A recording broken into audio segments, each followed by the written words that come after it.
nth derivative of e power a x. நம்ம வந்துட்டு முன்னாடி வந்துட்டு டெரிவேட்டிவ்ஸ்னால் என்ன, டிஃப்ரென்ஷியேஷன்னா என்ன, டிஃப்ரென்ஷியேஷனுக்கு ஒரு எக்ஸாம்பிள் எப்படி அப்படின்னு சொல்லிட்டு முன்னாடி வீடியோவில் பார்த்தோம். இது nth derivative of e power a x. இப்போ தான் நம்ம டாபிக்குள்ளே என்டர் ஆகுறோம். nth derivative of e power a x அப்படின்னா என்னென்னா, இப்போது ஒய் ஒன்னுன்னா நம்ம என்னென்னு பார்த்தோம், dy பை dxன்னு பார்த்தோம். கரெக்டாக? ஒய் டூனா என்னென்னு பார்த்தோம், d square y by dx ஸ்கொயர்னு சொல்லி பார்த்தோம். அந்த மாதிரி nth டெரிவேட்டிவ்னா ஒய் என் வரைக்கும் நம்ம கண்டுபிடிக்கணும். அப்போது y equal to e power ஏஎக்ஸ்னா ஒய் ஒன்னா என்னது, dy பை டிஎக்ஸ். கரெக்டாக? y nth டேர்ம் என்னவா வரும், d power n y by dx power n சொல்லி கிடைக்கும். அப்போ y பவர் ஒன்னுனா இ பவர் ஏஎக்ஸை 1 டைம் டிஃப்ரென்ஷியேட் பண்ணணும். கரெக்டாக? அதுக்கு முன்னாடி டிஃப்ரென்ஷியேஷன் ஆஃப் இ பவர் எக்ஸ்னா என்னது, இ பவர் எக்ஸை டிஃப்ரென்ஷியேட் பண்ணால் இ பவர் எக்ஸே தான் வரும். ஓகேவா? இ பவர் ஏஎக்ஸ்ன்னு இருக்குது. அப்போது ஃபஸ்ட்டு பவரை வச்சு பண்ணலாம்.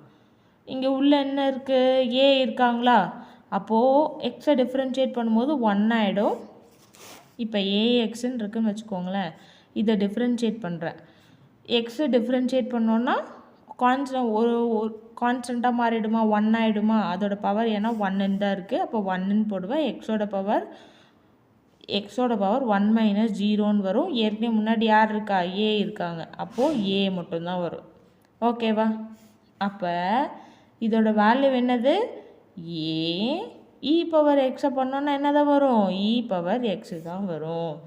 அடுத்து ஒய் டூக்கு என்ன பண்ணுவேன், ஃபஸ்ட்டு மல்டிபிள் இருக்கிற டேர்மோ அப்படியே எழுதிப்பேன். இ பவர் ஏஎக்ஸை பண்ணால் என்ன வரும், பவரை பண்ணும்போது ஒரு ஏ வருவார். இ பவர் ஏஎக்ஸை பண்ணால் இ பவர் ஏஎக்ஸ் தான் வரும். ஓகேவா? அப்போது A into A square e power ax. அடுத்து என்ன கண்டுபிடிப்பேன், ஒய் த்ரீனா என்ன பண்ணும், இதை இன்னொரு டைம் முன்னாடி யார் இருக்கா, ஏ ஸ்கொயர் இருக்காங்க.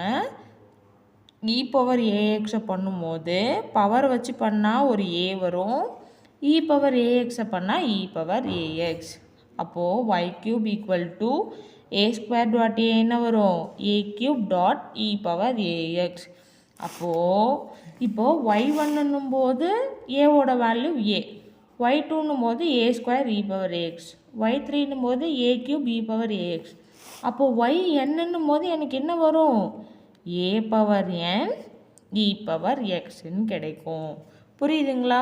அப்போது nth derivative of e power ஏஎக்ஸ்னால் என்னது, a power n e power a x. புரியுதுங்களா?